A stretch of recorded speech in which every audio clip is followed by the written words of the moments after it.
चलिए शुरू करते हैं। देखिए पिछले क्लास में हम लोग दो यात्रियों के बारे में पढ़ चुके हैं। सबसे पहले हम लोग अल बरूनी के बारे में पढ़े थे और जो लास्ट क्लास था हम लोगों का उसमें हम लोग इब्न बतूता के बारे में पढ़े थे जो मोरक्को के यात्री थे। और आज के क्लास में एक महत्वपूर्ण आपके सिलेबस में एक बहुत ही महत्वपूर्ण यूरोपीय यात्री का जिक्र है जिसका नाम है फ्रांसवा बर्नियर। देखिएगा जिस दौर में ये आए हैं मतलब ये मुगल एम्पायर में आए हैं, मुगल काल में आए हैं, ठीक है।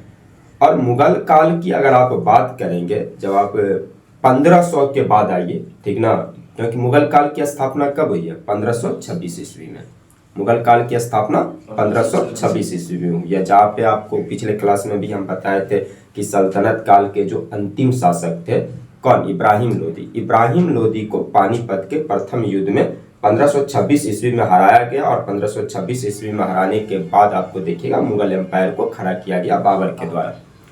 तो मुगल वंश की स्थापना 1526 ईस्वी में होती है, उससे पहले सल्तनत काल है, ठीक है। तो इसको थोड़ा ध्यान पे रखिएगा आप लोग कि सल्तनत काल की अवधि को हम लोग देख लिया। सल्तनत काल अगर आप लोग इसको देखते हैं तो ये कब से कब तक है? 1206 से लेकर 1526 तक।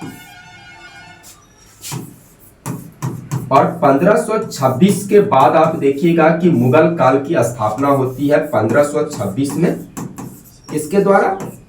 बाबर के द्वारा। और इसका अंतिम सम्राट अगर देखिए तो वो औरंगजेब है। औरंगजेब 1707 ईस्वी तक, ठीक ना। यहाँ पे हम लोग देखे थे कौन था? कुतुबुद्दीन ऐबक था। कुतुबुद्दीन ऐबक।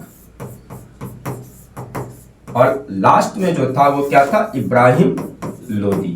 इब्राहिम लोदी। इस बात को एकदम ध्यान पे रखिएगा क्योंकि जब हम मिडाइवल हिस्ट्री में आते हैं, भारत की मिडाइवल हिस्ट्री को पढ़ेंगे, ये एकदम कोर पॉइंट है। ये समझ लीजिए कि आप मिडाइवल हिस्ट्री का सबसे अहम पॉइंट है जिसके बारे में हम लोग पढ़ेंगे मिडाइवल हिस्ट्री में, सल्तनत काल को और मुगल काल को। इसके बाद भी मुगल बादशाह हैं। औरंगजेब के मृत्यु के बाद जैसे देखिएगा बहादुर शाह प्रथम आपको मुगल सम्राट बनता है, लेकिन उस 1707 के बाद जो मुगल एम्पायर है उसको कहा जाता है उत्तरवर्ती मुगल काल। मतलब जब उत्तरवर्ती मुगल काल को आप पढ़ेंगे, उत्तरवर्ती मुगल काल, उत्तरवर्ती मुगल काल, तो इसको कहां से कहां तक देखिएगा, इसको आप 1707 से लेकर 1857 की क्रांति तक, जहां 1857 की क्रांति में देखिएगा बहादुर शाह द्वितीय, जिसको हम बहादुर शाह जफर के नाम से जानते हैं, वो आपको बादशाह है।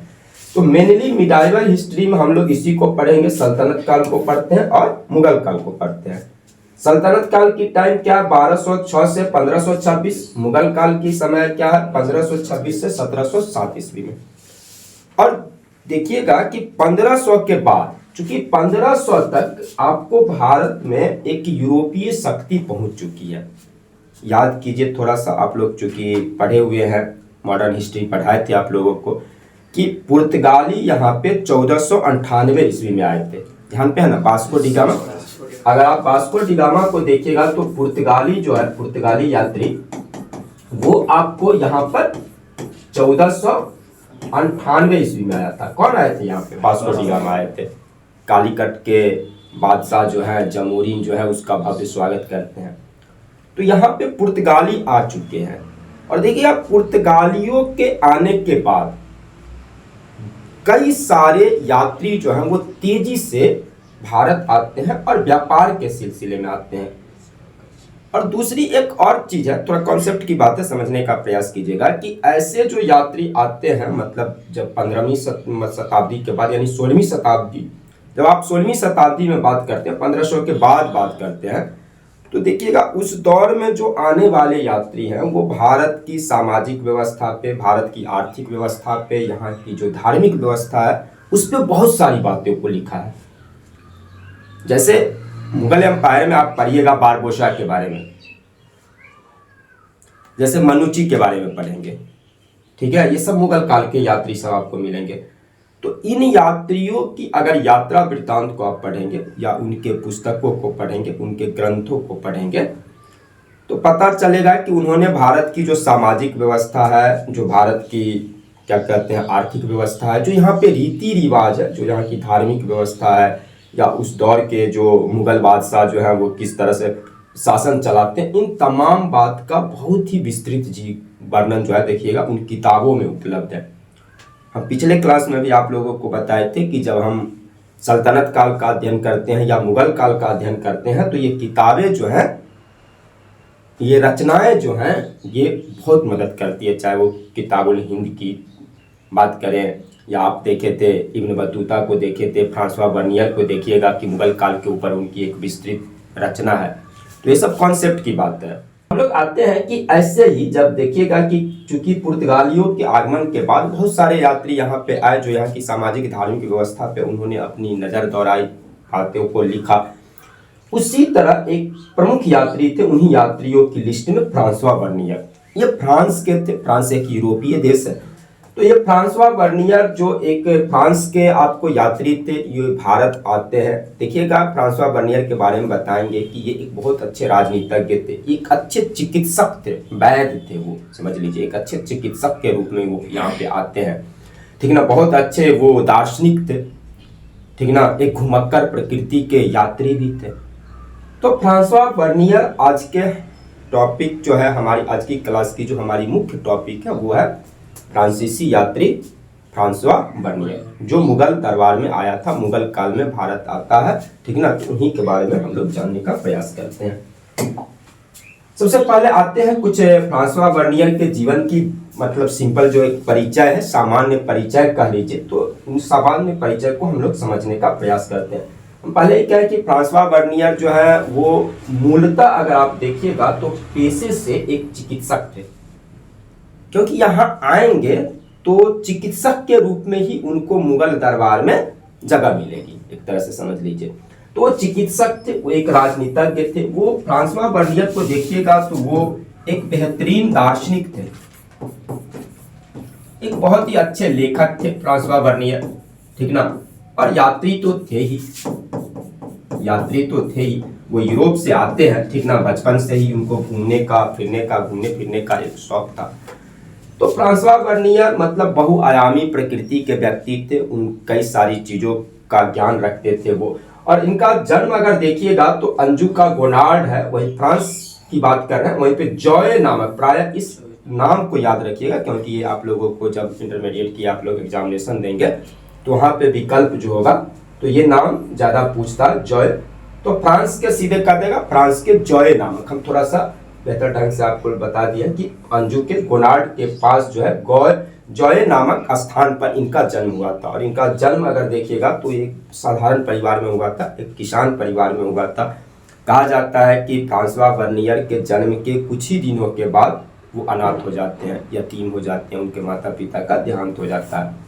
और फ्रांसवा बर्नियर का पालन पोषण भी जो है उनके चाचा के द्वारा किया जाता है, ठीक ना। अगर फ्रांसवा बर्नियर के जीवन को देखने का प्रयास कीजिएगा तो फ्रांसवा बर्नियर के जन्म के कुछ ही वर्षों के बाद जो है वो उनके माता पिता का देहांत हो जाता है। और फ्रांसवा बर्नियर का जो है वो लालन पालन किनके द्वारा होता है, उनके चाचा के द्वारा होता है। मतलब अगर देखिएगा पालन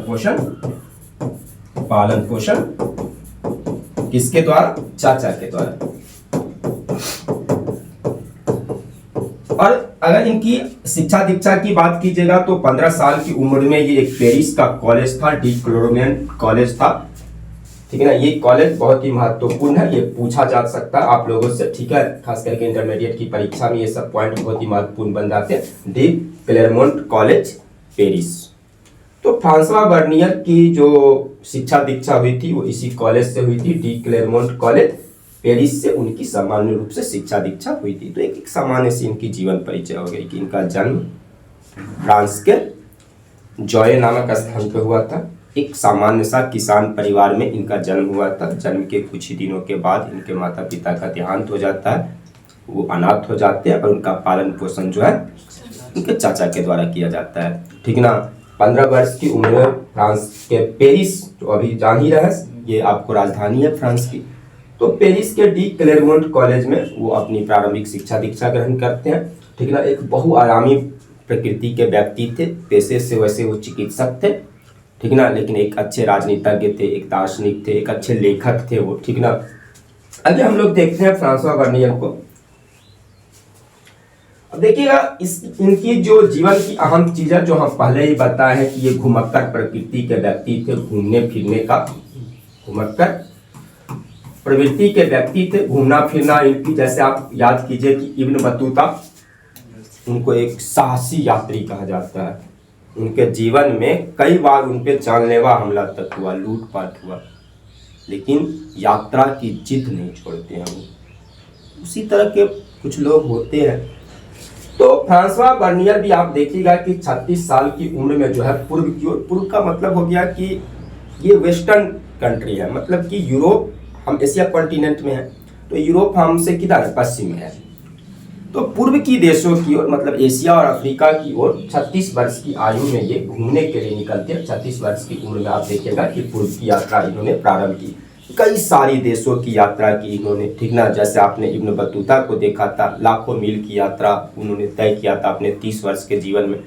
तो ये भी कई सारे देशों की आप देखिएगा कि मिडिल ईस्ट के ये कई सारे देश हैं, ठीक ना। मिडिल ईस्ट की ये सारे देश सब आपको मिलेंगे, फिलिस्तीन है, मिस्र है, काहिरा है, अरब है, इथोपिया है। अब देखिएगा इन कई सारे देशों की यात्राएं जो है वो फ्रांसवा बर्नियर के द्वारा की जाती है, और फिर वो पहुंचते हैं कहाँ पर, भारत। तो भारत में ये किस तरह से आए थे उसको समझिए। तो फिर ये भारत आते हैं, ठीक ना। और आप देखिएगा कि भारत आने के क्रम में चूंकि आपको फिलिस्तीन, काहिरा, अरब, मिस्र वगैरह देशों से होते हुए आते हैं, ये मिडिल ईस्ट के सारे देश हैं आपको। मिस्र में ये भयंकर ढंग से बीमार भी पड़ जाते हैं। जब मिस्र की यात्रा पे थे वो, तो इनको प्लेग हो जाता है, और वो अपनी यात्रा वृत्तांत में इन सारी चीज़ों की एक बृहद वर्णन करते हैं कि कैसे वो प्लेग से जूझते हैं, लड़ते हैं, फिर कैसे ठीक होते हैं, लेकिन फिर अंततः वो भारत आते हैं। और भारत में कहाँ पहुँचते हैं वो, सूरत में पहुँचते हैं। भारत में कहाँ पहुँचते हैं, सूरत में। ये बहुत बार ये क्वेश्चन पूछा गया है आपको कि अगर आपसे पूछ लिया जाए कि फ्रांसवा बर्नियर जो है वो भारत में कहाँ पहुँचा सबसे पहले, तो सबसे पहले वो भारत के सूरत में पहुंचता। सूरत जान ही रहे आप लोग, गुजरात में है, ठीक ना। तो भारत में फ्रांसवा बर्नियर सबसे पहले सूरत में जा पहुंचते हैं, और सूरत से फिर वो अपनी यात्रा करते हैं आगरा की ओर। और जब सूरत से आगरा की ओर यात्रा करते हैं तो उस समय आपको यानी 1656, अब थोड़ा सा आप लोगों को हम बता दें कि 1656 की जब आप बात कीजिएगा, 1656 अभी हम बताए हैं कि मुगल काल को अगर हम लोग मेनली देखते हैं तो मुगल काल कहाँ से स्टार्ट हो रही है, 1526 ईस्वी से, और कहाँ तक, 1707 तक। तो 1526 ईस्वी में आप देखिएगा मुगल काल की जो है वो मतलब एक तरह से नींव बाबर के द्वारा डाली जाती है। फिर बाबर के बाद उसका जो बेटा है, कौन, हुमायूं। जब मुगल काल को पढ़िएगा तो बाबर के बाद उसका जो बेटा है वो कौन, हुमायूं है। वो आपको देखिएगा कि कुछ दिन जो है वो 4 ही वर्ष तक चूंकि बाबर रहते हैं, 1526 में वो आते हैं और 1530 में उनका मृत्यु हो जाता है बाबर का। तो 4 ही वर्ष वो भारत में समझिए रह पाते हैं। उसके बाद जो है बाबर के बाद जो है हुमायूं बनता है। बीच में आप देखिएगा कि कुछ वर्षों तक जो है दिल्ली की गद्दी पर अफगान शासकों का कब्जा रहता है, जिसमें शेरशाह सूरी वगैरह को पढ़ते हैं, ठीक ना। जो सासाराम में जिनका मकबरा है, ठीक ना, बिहार के सासाराम में शेरशाह सूरी का मकबरा है, बहुत ही भव्य सुंदर सा वो मकबरा है। तो बीच के कुछ वर्षों में अफगान शासकों का भी वहाँ पर शासन होता है। उसके बाद फिर हुमायूं के बाद देखिएगा अकबर आते हैं, हुमायूं का बेटा अकबर आते हैं। फिर अकबर के बाद आप देखिएगा जहांगीर आते हैं। और जिस दौर की ये बात हो रही है 1656 में, उस समय अगर आप देखिए तो मुगल सम्राट कौन है, उस समय मुगल सम्राट शाहजहां है।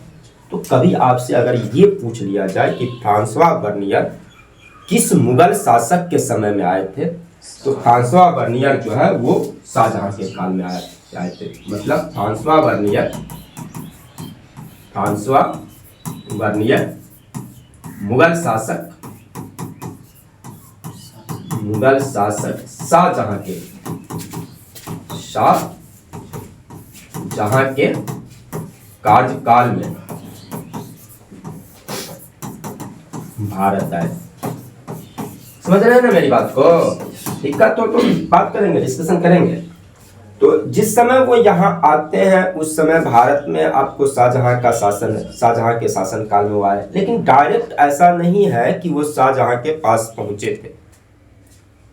शाहजहां के 4 पुत्र थे। एकदम ध्यान से समझिएगा मेरी बात को। जब चूंकि हम लोग मिडाइवल हिस्ट्री को अभी नहीं पढ़े हैं, हम लोग मुगल एम्पायर को अभी नहीं स्टडी किए हैं, लेकिन मुगल एम्पायर से जुड़ी चीज़ें हैं तो जो थोड़ा बहुत उसको जानने का प्रयास करते हैं ताकि हमारी कॉन्सेप्ट भी बेहतर रहे और थोड़ा हम लिंक भी कर पाए, ठीक ना, चीज़ों को थोड़ा सा समग्रता से समझने का प्रयास करें। और जब पढ़ रहे हैं तो ढंग से पढ़िए। तो देखिएगा कि शाहजहां के 4 पुत्र थे, ठीक ना। शाहजहां इसके 4 पुत्र थे। शाहजहां के 4 पुत्र थे।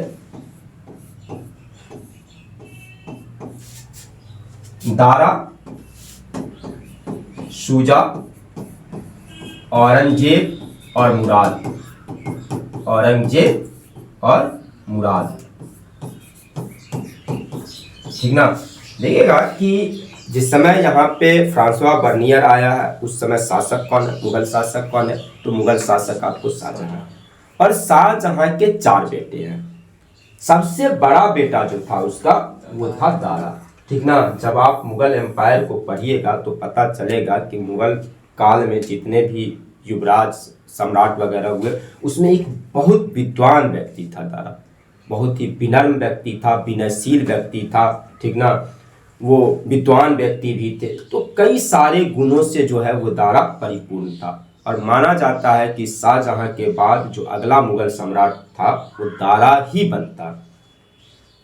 लेकिन शाहजहां के समय से ही उन चारों भाइयों के बीच जो है वो प्रतिद्वंदिता थी। उन चारों भाइयों के बीच जो है वो सत्ता को लेकर संघर्ष चल रहा था कि हम शासक बनेंगे तो हम शासक बनेंगे, हम राजा बनेंगे तो हम राजा बनेंगे। बड़ा इंटरेस्टेड ये संघर्ष हम लोग पढ़ेंगे इसको मुगल काल में। बार बार कहते हैं कि मुगल काल को जब पढ़ेंगे तो वहाँ पे विस्तृत रूप में, लेकिन चूंकि हम लोगों की टॉपिक अभी मुगल एम्पायर नहीं है, हम कोशिश कर रहे हैं कि थोड़ा सा आप लोग चीज़ों को समझे, लिंक कर पाए। तो देखिएगा कि शाहजहां का 4 बेटा है, दारा, शुजा, औरंगजेब और सबसे छोटा बेटा मुराद। बस ये इसी तरह है कि सबसे बड़े बेटे दारा है, फिर शुजा है, फिर औरंगजेब है और तब आपको मुराद है। तो इसमें दारा सबसे बड़ा बेटा है, ठीक ना। देखिएगा आपसी जो संघर्ष होगा इस चारों भाइयों में सत्ता को लेकर, मतलब राजगद्दी को लेकर, उसमें सारे भाई को मार देगा औरंगजेब और तब वो शासक बनेगा। अपने ही भाइयों को वो मारेगा और तब वो मुगल सत्ता पर काबिज होगा। तो जब फ्रांसवा बर्नियर यहाँ पे आते हैं तो वो सूरत पहुँचते हैं और सूरत से फिर वो आगरा की यात्रा करते हैं। और आगरा जब वो जाते हैं तो वो दारा के चिकित्सक के रूप में नियुक्त होते हैं। तो ये बहुत महत्वपूर्ण आप लोगों के लिए पूछ दिया जाएगा। अब थोड़ा और तह में जाने का प्रयास कीजिएगा तो वो एक्चुअल में दारा के चिकित्सक के रूप में भी नहीं आया था। दारा की पत्नी थी, वो बीमार थी, और जब फ्रांसवा बर्नियर यहाँ आते हैं तो दारा की पत्नी का इलाज करते हैं। और जब दारा की पत्नी का वो इलाज करते हैं तो वो ठीक हो जाती है, ठीक ना। बाद में फिर हुआ फ्रांसवा बर्नियर जो है उसको अपना निजी चिकित्सक बना लेता है। कौन? दारा। मैटर समझ में आई कि सूरत से पहले पहुंचता है और आगरा आता है जब वो, तो उसकी मुलाकात किससे होती है? मुगल सम्राट शाहजहां के जो बड़े बेटे थे दारा, उससे। दारा की पत्नी उस समय बीमार थी, तो दारा के पत्नी का इलाज करता है फ्रांसवा बर्नियर। पेशे से वो चिकित्सक था, ठीक ना। तो उसकी पत्नी ठीक हो जाती है।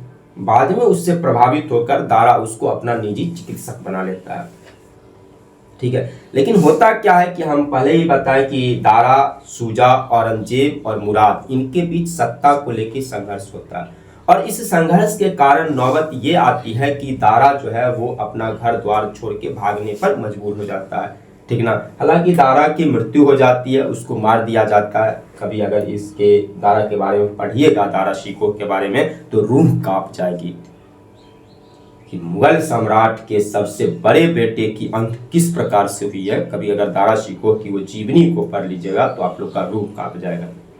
इतनी भयानक, मतलब एक तरह से बहुत ही दर्दनाक कह लीजिए उनकी मौत हुई है दारा शिकोह की। खैर जो भी रहा, हम लोग उधर नहीं जाएंगे। तो मुगल सम्राट शाहजहां के जो पुत्र थे दारा शिकोह, उससे भेंट मुलाकात होती है और वो फिर उसके निजी चिकित्सक के रूप में वो काम करने लग जाते हैं। जब औरंगजेब के बेटों के बीच सत्ता का संघर्ष होता है तो सत्ता के संघर्ष के बाद देखिएगा कि दारा भाग जाते हैं।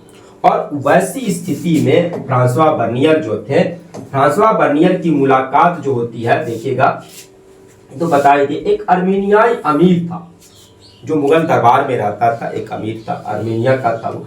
तो एक अर्मेनियाई अमीर था जिसका नाम था दानिशमंद खान। इंपोर्टेंट चीज है आप लोगों के लिए ये सारे पॉइंट्स। तो दानिशमंद खान जो है वो उसको शरण देता है क्योंकि जिसके पास था वो तो भाग गया।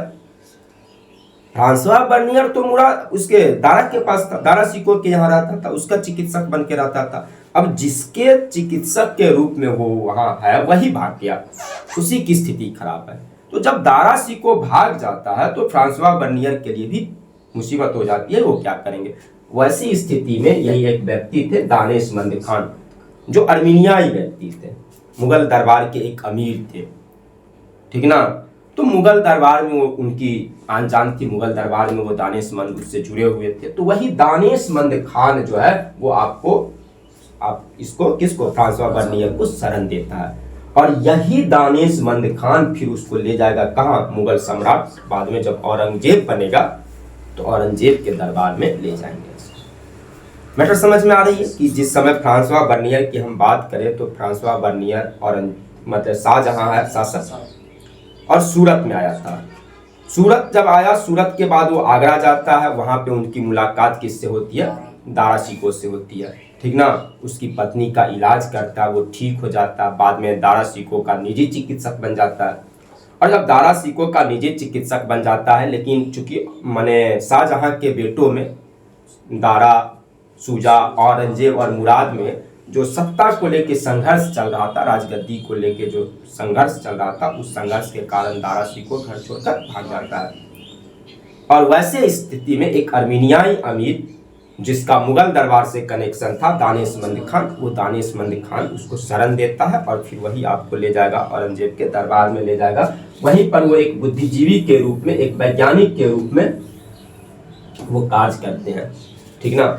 और देखिएगा कि इस दौरान चूंकि वो औरंगजेब से जुड़ जाते हैं, औरंगजेब के दरबार में आ जाते हैं, उनकी विद्वता से औरंगजेब प्रभावित होता है। चूंकि जो टैलेंटेड व्यक्ति होते हैं उनकी कद्र हर जगह होती है। तो फ्रांसवा बर्नियर एक बहुत ही अच्छे चिकित्सक थे, सुलझे हुए दार्शनिक थे, ठीक ना। और एक बहुत ही बढ़िया, उनको अगर समझ लीजिए तो वो लेखक थे। औरंगजेब उससे प्रभावित होता है, ठीक ना। और उसके दरबार में वो एक बुद्धिजीवी के रूप में, एक वैज्ञानिक के रूप में, साइंटिस्ट के रूप में फ्रांसवा बर्नियर काम करने लगता है। और जब कहीं भी मुगल सेना जाती थी, कहीं चढ़ाई कर रहा है या मुगल, तो कहा जाता है कि फ्रांसवा बर्नियर को मुगल सेना के साथ कई सारी यात्रा करने का मौका मिला था। बहुत सारी यात्रा किया था जो मुगल सेना के साथ वो फ्रांसवा बर्नियर। और इस दौरान भारत की कई सारे जगहों पर फ्रांसवा बर्नियर को मुगल सेना के साथ जाने का मौका मिला था, ठीक ना। तो अपनी यात्रा वृत्तांत जब वो लिखते हैं तो उन यात्रा वृत्तांत में उन तमाम यात्राओं का वो जिक्र करते हैं, जिसमें सबसे महत्वपूर्ण उनकी यात्रा जो मानी जाती है कश्मीर यात्रा। जब हम कश्मीर के भी इतिहास को जानने का प्रयास करते हैं कि कश्मीर का क्या इतिहास है, तो वहां पर भी फ्रांसवा बर्नियर की जो यात्रा वृत्तांत है, जो वो लिखा है कश्मीर के बारे में, उससे हमको बहुत सारी जानकारी मिलती है कश्मीर के बारे में। तो फ्रांसवा बर्नियर जो है मुगल सेना के साथ अनेक तरह का यात्रा करता है, जिसमें उनकी कश्मीर यात्रा, लाहौर यात्रा, ये सब कुछ प्रमुख यात्रा थी, जिसका बहुत ही समग्रता के साथ वो अपनी किताब में जिक्र करते हैं, ठीक ना। आगे अगर आप देखिएगा फ्रांसवा बर्नियर की यही वो पुस्तक है जिस पुस्तक में उन्होंने अपनी यात्राओं का जिक्र किया है, ठीक ना। इतना फेमस पुस्तक था ये कि कई सारी भाषाओं में इसका अनुवाद होगा। ये पुस्तक है आपको Travels in the Mughal Empire, ठीक ना। तो इस किताब के नाम को हम लोग ध्यान रखेंगे। ट्रेवल्स मतलब होता है घूमना, टालना, Travels in the Mughal Empire, क्योंकि फ्रांसवा बर्नियर लगभग 12 वर्षों तक मुगल दरबार में रहते हैं। और इन 12 वर्षों में फ्रांसवा बर्नियर को मुगल सेना के साथ कई सारी जगह पे जाने का मौका मिला था। वो भारत की सामाजिक पृष्ठभूमि को देखता है, भारत में कैसे शासन चल रहा है उसको देखता है, ठीक ना। इस किताब के बारे में कहा जाता है कि एक तरह से समझिएगा कि मुगल काल के बारे में बहुत सारी जो है ये जानकारियाँ दिया है, और उसकी तुलना जो है मुगल काल की तुलना यूरोप से किया है तो बहुत ही बदतर बताया है भारत की शासन व्यवस्था को। मतलब मुगल काल की एक तरह से इस किताब में कड़ी आलोचना है।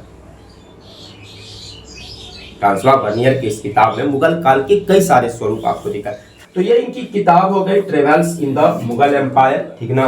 इस किताब में उन्होंने पूरा अपने मुगल काल में जो 12 वर्षों का समय बिताया उसके बारे में, उसके साथ जो विभिन्न जगह यात्रा किया, उस सब तमाम बातों को इस किताब में उन्होंने जगह दिया है। जिसमें अगर कुछ प्रमुख चीज़ों को देखिएगा, बाद में ये किताब आपको किनको, उस समय फ्रांस, जब ये फ्रांस वापस जाते हैं तो फ्रांस के जो शासक थे वो फ्रांस के शासक थे लुई 14वां। फ्रांस के जो शासक थे वो थे लुई 14वां। देखिएगा कि जैसे याद है फ्रांस की क्रांति आप लोग को, फ्रांस की क्रांति किसके समय में हुआ है? तो लुई 16वां के समय में हुआ है, ठीक ना। फ्रांस की क्रांति लुई 16वां के समय में हुआ है। लेकिन अगर आप देखिएगा कि जिस समय ये फ्रांसवा बर्नियर वापस जब फ्रांस जाते हैं, लौटते हैं, तो उस समय शासक कौन है? लुई 14वां है। और जब ये अपनी पुस्तक लिखते हैं Travels in the Mughal Empire, तो इस किताब को वो भेंट करते हैं। किसको भेंट करते हैं? फ्रांस के शासक लुई 14वां को। और इस पुस्तक में वो तमाम राजनीतिक षड्यंत्रों का वर्णन करते हैं, खास करके वो राजनीतिक षड्यंत्र किसके किसके बीच, दारा, सूजा, औरंगजेब और मुराद के बीच जिस तरह से संघर्ष हुआ कि भाई भाई के दुश्मन बन गए थे, और किस तरह से औरंगजेब अपने ही भाइयों को मार के वो राजगद्दी प्राप्त किया था, उसके बारे में बहुत ही ढंग से ये लिखे थे, ठीक ना। कि पूरी संघर्ष को, मतलब उस संघर्ष को जानने का एक बहुत बड़ा सोर्स है हमारे पास travels in the Mughal empire. ये पुस्तक जो है फ्रांसवा बर्नियर की, इस पुस्तक के द्वारा हम दारा सिकोह के बारे में, औरंगजेब के बारे में, मुराद के बारे में, सबके बारे में वो बतौर लिखा है कि मुराद कैसा व्यक्ति था, दारा कैसा व्यक्ति, औरंगजेब को चतुर व्यक्ति बताया, औरंगजेब को षड्यंत्रकारी बताया है। दारा को अपनी किताब में फ्रांसवा बर्नियर बहुत ही विनम्रशील व्यक्ति बताया, दयावान व्यक्ति बताया है, ठीक ना, विद्वान व्यक्ति बताया है। सबके जिक्र किया है वो कि मुराद किस प्रवृत्ति का था, दारा किस प्रवृत्ति का था, औरंगजेब किस प्रवृत्ति का था।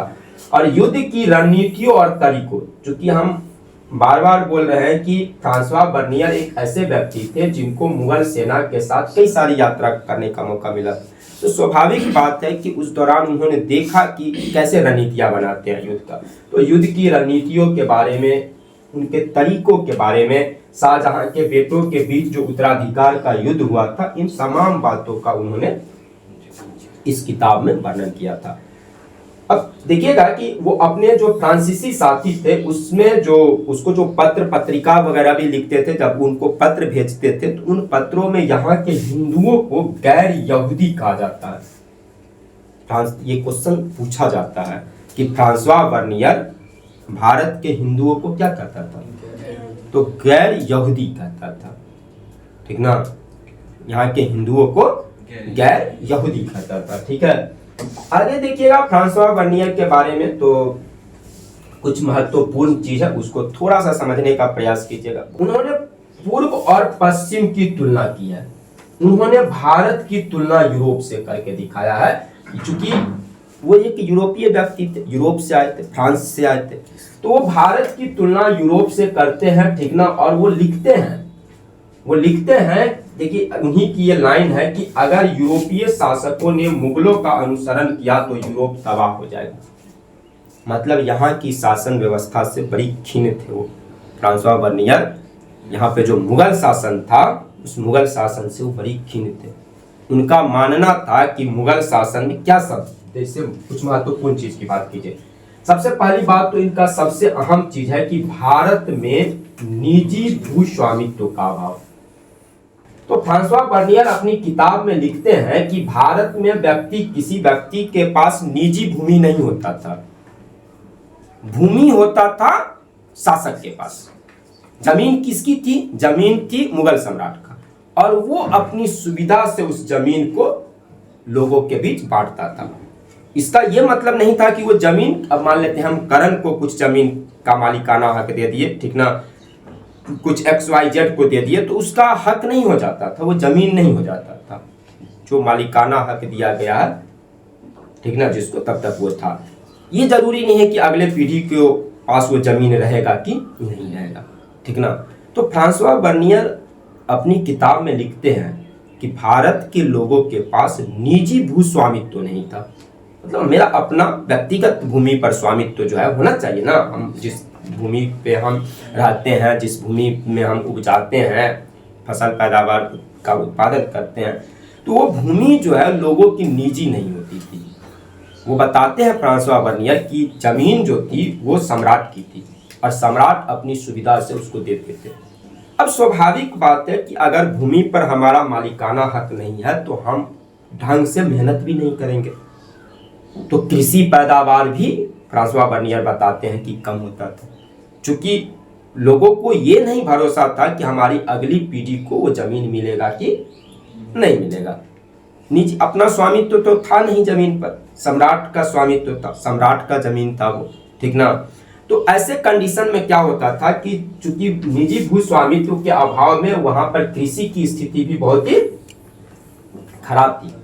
फ्रांसवा बर्नियर की बात कर रहे हैं कि फ्रांसवा बर्नियर बताते हैं चूंकि निजी भू स्वामित्व था नहीं, जिसके कारण क्या थी, यहाँ की कृषि भी बहुत ही खराब स्थिति में थी, फसल पैदावार कम होते थे, किसान की हालत खराब थी, ठीक ना।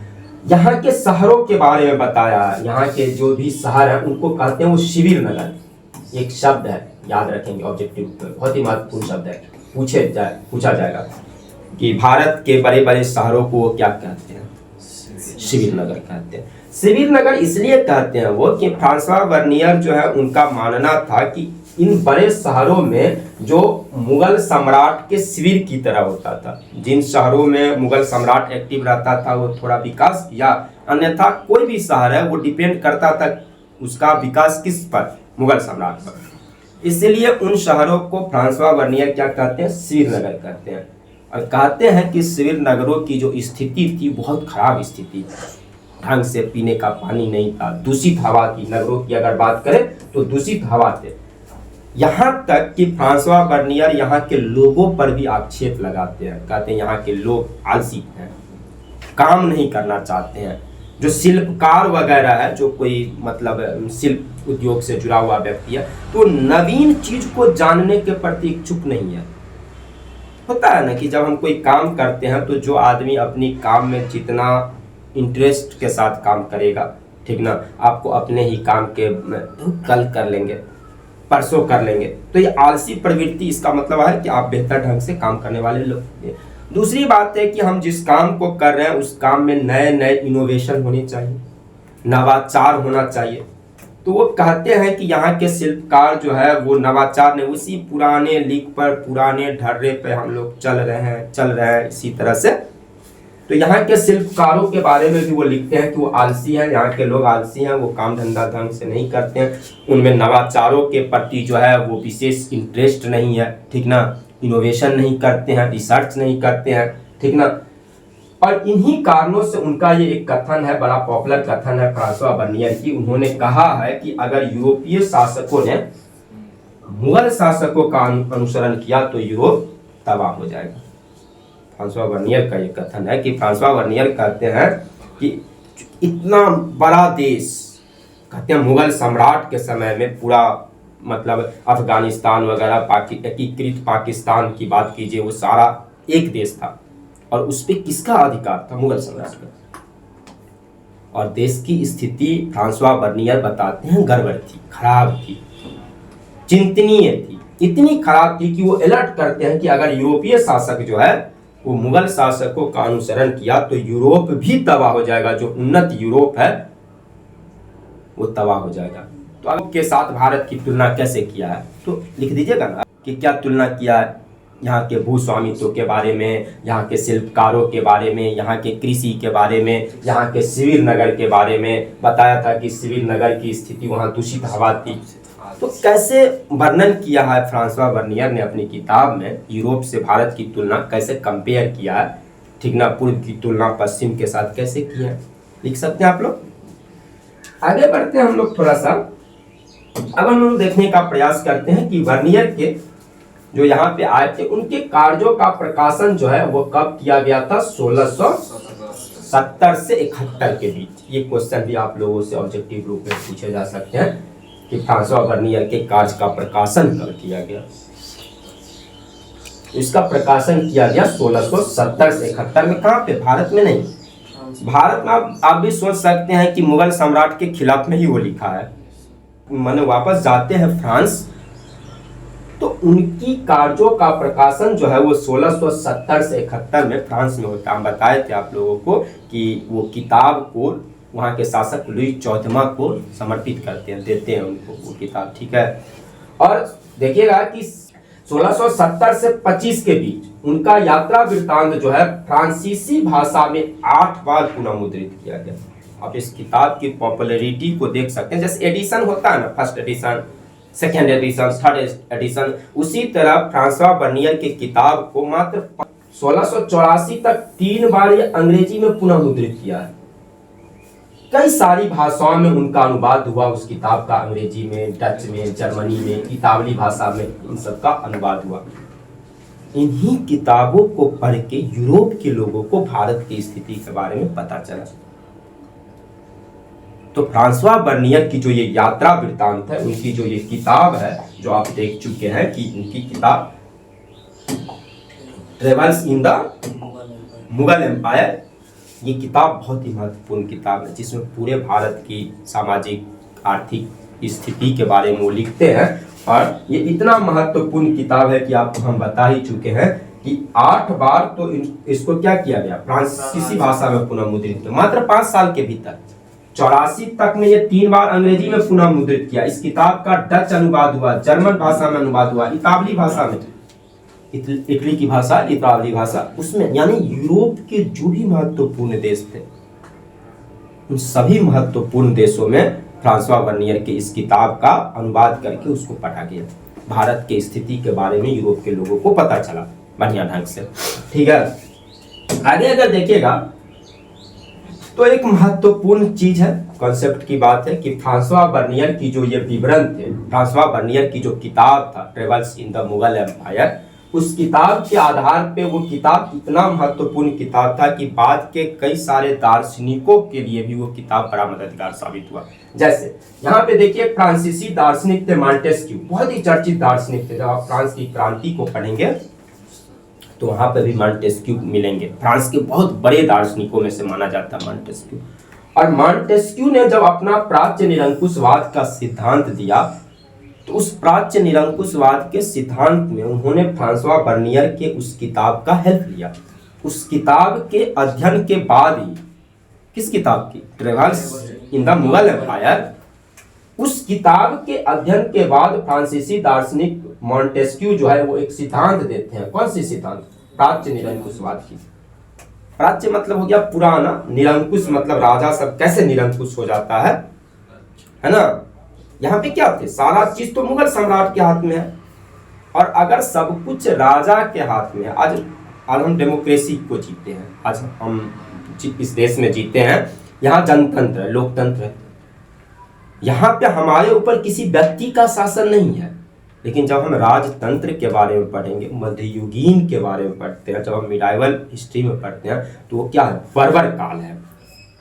राजा ही सब कुछ है, वही संविधान है, वही नियम है, वही कानून है। जिसको मन हुआ हाथी से कुचलवा दो, कभी दीवार में चुनवा दो, किसी को फांसी दे दो, किसी को देश निकाल दो, जो मर्जी वो करो।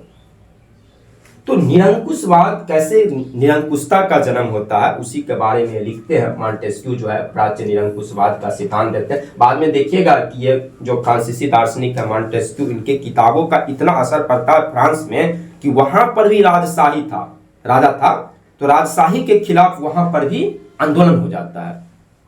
फ्रांस की जो क्रांति होगी, लुई 16वां उस समय शासक होगा। आप समझ सकते हैं कि क्रांति इतना भयंकर था फ्रांस में कि वहां के लुई 16वां को फांसी दे दिया जाता है। लुई 16वां को पकड़ के फांसी दे दिया जाता है। सोच सकते हैं कि फ्रांस में कितनी माने जनता किस तरह से क्रांति किया होगा।